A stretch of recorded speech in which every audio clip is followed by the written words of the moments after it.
The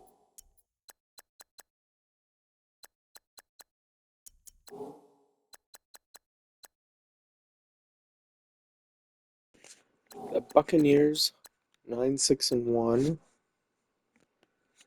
and I've got to say, this has been, for the NFC at least, has been a playoff of upsets. That was not an upset though.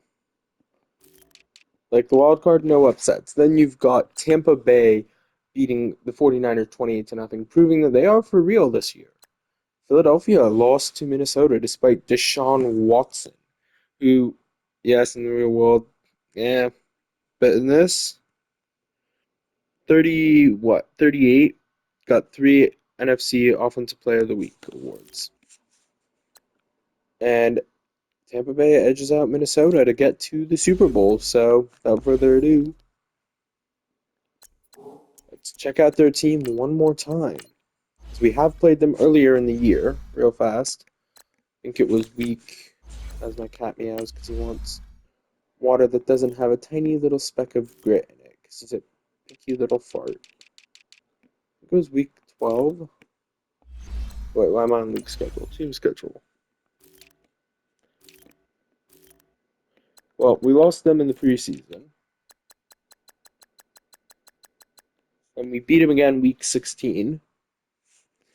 And now we're about to beat them in the Super Bowl, hopefully.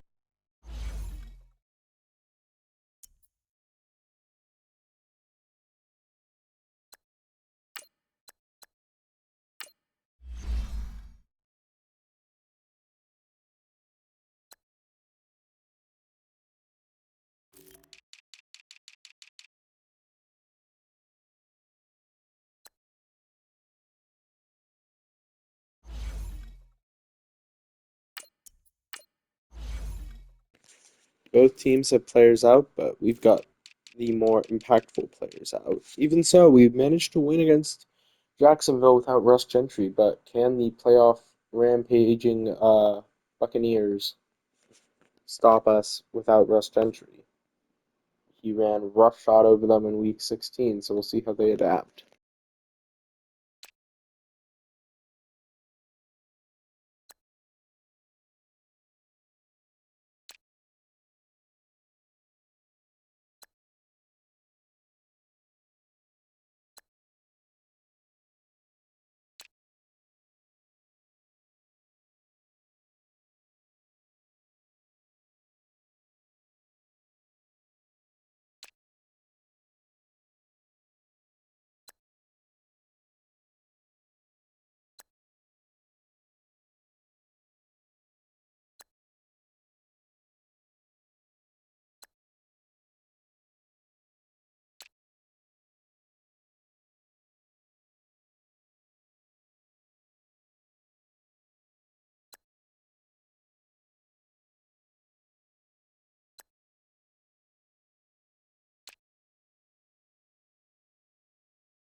You got Thurman and Randall Noble. I guess, according to my headcanon, twins who are going to try to win with Tampa. Let's see what their contracts both are. Got the more skilled Thurman, been around a bit longer, who's on the last year of his contract, and the less skilled Randall, who is also in the last year of his contract. So, while they're playing for the same team, the Twins are trying to win. And by twins, I mean they were both born at the same time. They don't look the same, obviously. One of them has a beard.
Hello, everybody. I'm Jonathan Coachman, and this is Super Bowl Sunday on EA Sports. We're just about set to get started, and this ought to be a good one between the Pittsburgh Steelers and the Tampa Bay Buccaneers. Kickoff now just moments away. It is finally time to crown a champion, as I'll hand it over to the two men who will call the action, Brandon Gaudin and Charles Davis.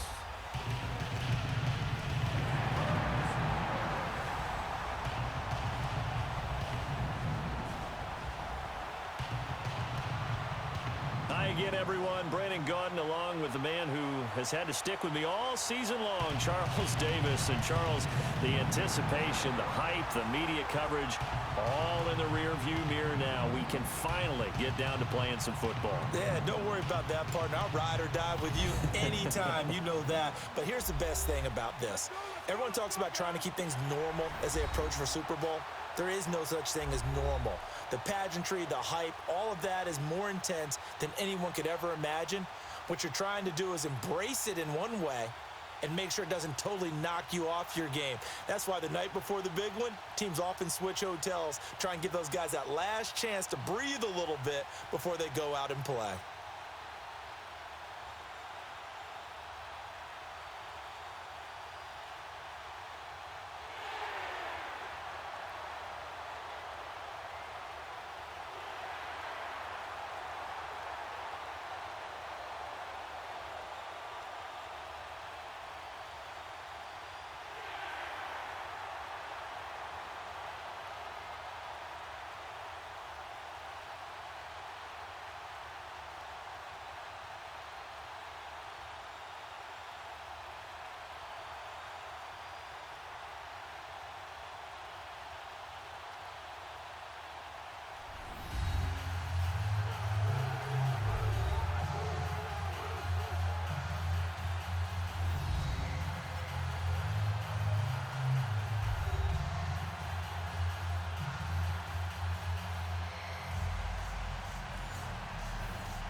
All the talk, all the hype, but the past is prologue as this Super Bowl is underway. That's fielded in the end zone. And he won't return this one. He'll go down to a knee, and they'll start at the 25. So out come the Bucs now for their first drive. And leading them out there, we get a look at their 6'3" quarterback. And what I'm looking for from him today, the things every quarterback is looking to do. Lead his team to a victory. Doesn't matter whether he's throwing it, running it, handing it off, however he has to do it, as well as exhibiting some leadership, that's what he's trying to accomplish. On first down, Bowman throwing for his running back, and he's got him complete. And he'll maybe get back to the line of scrimmage, but no more than that. No gain, and it's second down. And the big boys up front in the trenches, what do you think of the O-line, Charles? I love them because this is a group that's so cohesive. They know what the man next to them is going to do at all times, and they operate as a terrific unit. Had the completed pass, but for no gain, stopped right at the line, so it's 2nd and 10. Let's go! Blue line it! They'll run it now out of the gun. And not a whole lot doing there as he'll get it up to about the 28-yard line. Call it about a gain of 3, and they'll be looking at a 3rd and 7 coming up. Now a look at the defensive starters here for the Steelers. They were very strong in that victory from a week ago. And last week in that victory, they were pretty good. Probably a pretty easy film session, I would imagine. And after a performance like that, so many people think you just roll into film.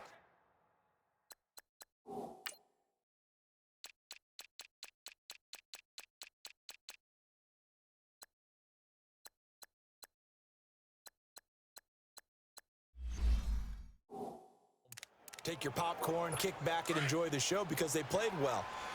I can just tell you from experience, after a win is when coaches come down on you harder because they want to emphasize all the mistakes that happened. Because you won, you're in a good mood. They want to bring you back to earth.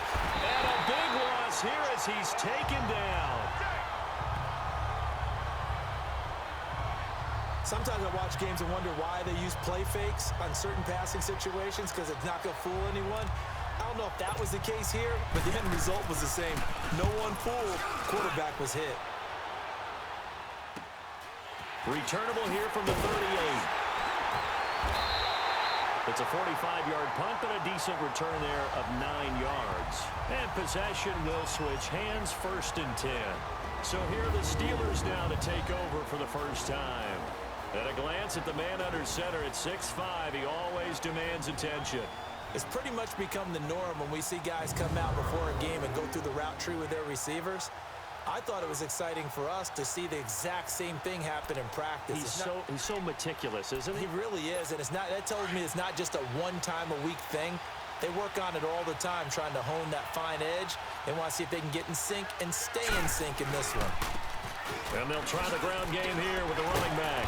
And he's able to get across midfield and down into Buccaneer territory. It's a 6-yard pickup, and it gets him to 2nd and 4. A quick burst there, and he nicely bit off a pretty decent gain. Let's go! They'll set up a throw. He's airing it out for Williams. Got a man, it's caught inside the 10. And into the end zone. Touchdown, Pittsburgh. With a first touchdown of this Super Bowl and a long one at that. And the Steelers have taken a first-quarter lead. Brandon, this is the Super Bowl. A touchdown scored in any game is big. In this one, it's massive.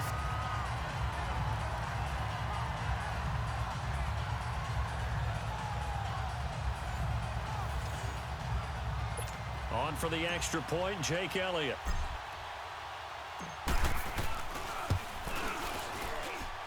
Elliott good with a PAT, and it's now a 7-0 game.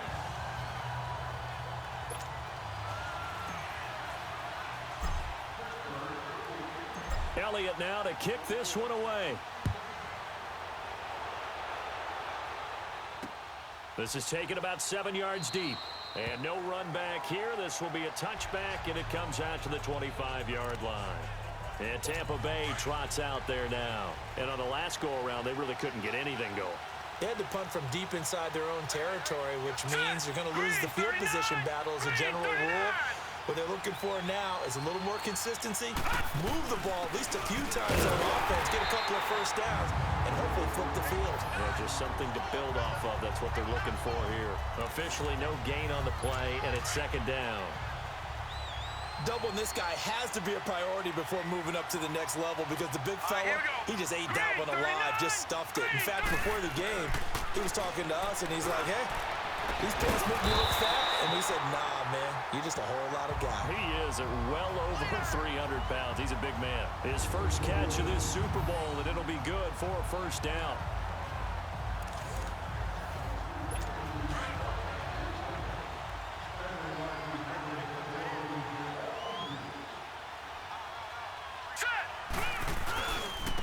Now they try the right side here. And he'll only get a yard, maybe two, up to the 46. Well, we saw him there trying to get it to the outside, trying to get to the perimeter, but not a whole lot of room there. But there's got to be one positive to that. If you keep moving laterally, creases tend to develop as the game moves on, and they can run it back inside later. And the Steeler pressure too much here. He's going to go down. Defense went 3-4. They got some push from the inside. And this is something in a 3-4 you don't normally get because the nose tackle who got the sack, he's usually responsible or ends up getting double-teamed and sometimes triple-teamed. How about him working his way back and putting the big guy on the ground? Oh, the pressure too great, and he goes down once more. How about that, partner? His second sack of the game, and that puts him in some pretty good company. 17 guys have had 2 sacks in the previous 52 Super Bowls, but only 3 have had the record number of 3 sacks in this game. And we've got the list here. If he gets another one and everyone behaves nicely, we might just list those out for him. A very nice job on the run back there. He'll get 23 yards all told. And out will come the offense as they take over. And now out come the Steelers. They have to be thrilled with that first drive. They got him the touchdown. Now they'll be looking to make it a 2-score advantage here on the road. And you know they spent all week in practice, in meetings, talking about taking an early advantage. Being the road team, going up a score, that takes the crowd out of the game and puts some doubt in the minds of their opponents. And they'll run it here. And he puts his head down and gets up to the 42 for a gain of about 6. All right, Brad, I know we're in the early going here, but those kind of runs, they're going to open up a world of opportunities for this offense going forward. Set! Blue 90! Blue 90! On the counter, it's Bush. And that play going absolutely nowhere as he's belted before he could get out of the backfield. It'll go as a loss of a yard, and it'll set up third down. Early down stuff's to put this offense in a precarious position. We know they're securing the point of attack, especially against the big... Back with Charles Davis, Brandon Gaudin. It's Steeler football to begin quarter number 2. They've got a third down and 5 to start things out. Here we go now. 3-19. They'll set up to throw. And it's a short one here, complete to his tight end. And able to break one tackle, but then quickly brought down. They get only 4 that time as that leads us to a 4th down. Pretty heavy traffic over the middle on that one, and somehow he emerged with the football. Way to possess it, despite all the extra contact and people around him. Here's Bush on 4th down. And he's got the first down yardage as he brings this up to the 47. A big roll of the dice on 4th and 1, but it pays off. They convert. I tell you, on that first glance, I thought he got it easily. All right, here we go. But the mark was not a real favorable one. As it turns out, they do give him the first down, but that was very close to going the other way. Whoosh. A big play that time for Pittsburgh. 41 yards on the ground. One of the reasons that this team is on this win streak, big runs like that. When you see runs like that broken off, you know this is a team that's confident running the football. A big reason why this streak has occurred, they come together, had a plan, and stuck to it. And when you get big-time runs like that, it makes it easier to stay with it, doesn't it? On first down, he'll drop to throw. This will be caught just inside the 10. And now they're inside the 10 as he's brought down at the 9. Give him a couple on the catch. It's 2nd and 8. And, partner, I think that's a great example that not all tight ends are created equal because everything was right. Got the completion, but he's not one of the more dynamic guys in the league. So even though he caught it, couldn't turn it into much more.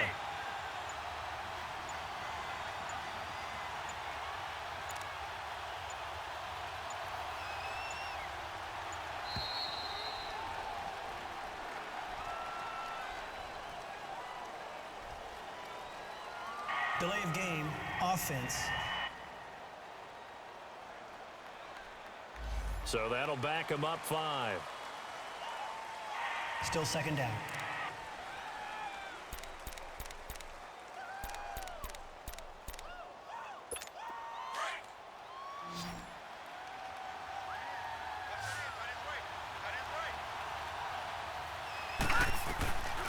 Now a shotgun snap as they'll look to throw. Firing quickly here, and that's complete. And he was able to shed the tackle, but the reserves come in for the stop. Now play number 7 of this drive, but it's a tough 3rd and 9.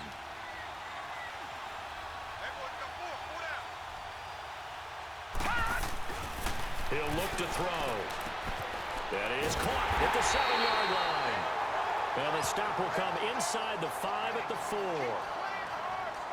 This really feels like a way to just stop me from chewing clock, which is what I'm trying to do. All these injuries, what I bet it's just going to be like a sprained ankle, but not a sprained ankle, sorry, like a pulled muscle or back spasms, and they'll be fine. They're not okay, in my words, but yeah, bruised ribs and an elbow sprain.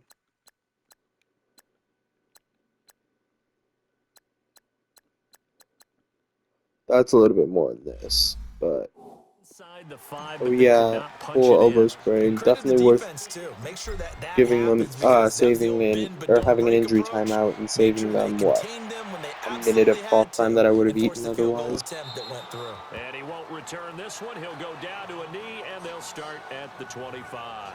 Here he is, the man taking the snaps under center, heading out for the next possession. And maybe he's starting to wave the white flag a little bit. He's playing pretty well, but the pressure, it's got to him. Has to find a way to step around it, step through it, or just handle it. Because as you mentioned, he's having a pretty good day overall. Just the hits keep coming and taking those sacks. That's not the way that they want to finish a ball game with their quarterback on the ground so much. He'd like to stay upright. When he's been upright, he's been pretty good. Now a play fake here on 1st down. And bringing it in right side here, Beckham. Nice. He was a 1,000-yard receiver during the regular season, and that's his first catch of this Super Bowl, and he picks up the 1st down. I like watching the wide receiver screen because it's a real teamwork play. Because guess what? The guy catching the ball, he'll get all the credit. But how about the people up to block in front of him, either fellow receivers or offensive linemen? That makes that play a really nice timing play, and sometimes it can break big. And they'll go ground game here with the tailback. And he will lose yardage back to the 34-yard line. That's going to go as a loss of a yard, and it'll be 2nd down. Partner, we're into the 2nd quarter, and I guess you can kind of look at it both ways. The offense, they've got to figure out what they're going to do because they haven't scored any points. But if you're the defense, you're feeling great about what you got going on. The only concern you have, if you get to the half, what adjustments will the offense make to try to defeat you? It'll be a gain of 2, and speaking of 2s, it'll take us to the 2-minute warning. 2 minutes to play here in the 1st half. Coming up at the half, a reminder, we go back to Orlando to check in with Jonathan Coachman and have a look back at our 1st half, as well as a look ahead to what's coming up later this weekend. Looking to throw. Bowman throwing the slant pattern here, complete. It'll be a gain of 8, but it'll also lead to a 4th down. So much about offense is what you call hidden yardage. You know, you throw the ball to someone, they catch it, and then they can make a big play. You know, they create a play, run after catch. They did a really nice job there of limiting that and keeping him from the 1st down. Yeah, stopped him in his tracks. I know there's no magnet in the ball, but sometimes for the punt returner, after such a scramble, it sort of feels that way, doesn't it? He has it, he loses it, somehow the ball finds its way back to him. Atone for his sin, and you know he's taking a deep sigh of relief right now. Got his man complete over the middle. It's McKinney. And he's taken down, but able to slip across the 35. The drive starting play, a good one. Give him 19. He's been the forgotten man in this 1st half. Not a guy you want to forget. Not only his first catch, first time they've targeted him. That doesn't make any sense, does it? Not because at all. Those are the types of plays that he provides. When he does come alive, when they do look his way, not only is it a big catch, it's a 1st down. And this is caught. A spectacular one-handed grab there. The passing game in rhythm right now for Pittsburgh. There's another first down. Back to throw now on first down. Oh, a battle for it here, and this will be caught. Chewing up big yardage. Another nice gain there. This one goes for 20.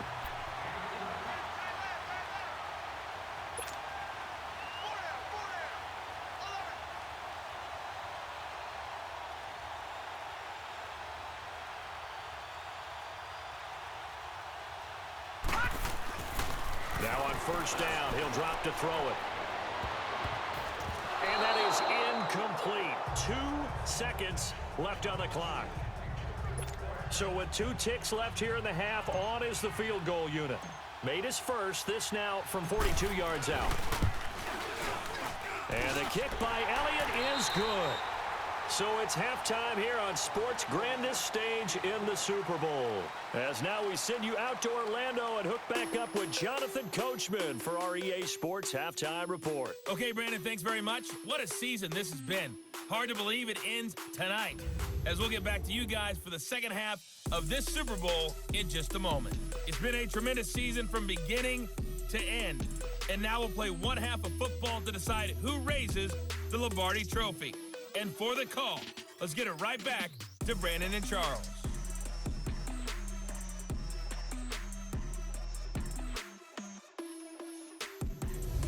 All right, Coach, thank you, and we welcome everyone back for quarter number 3.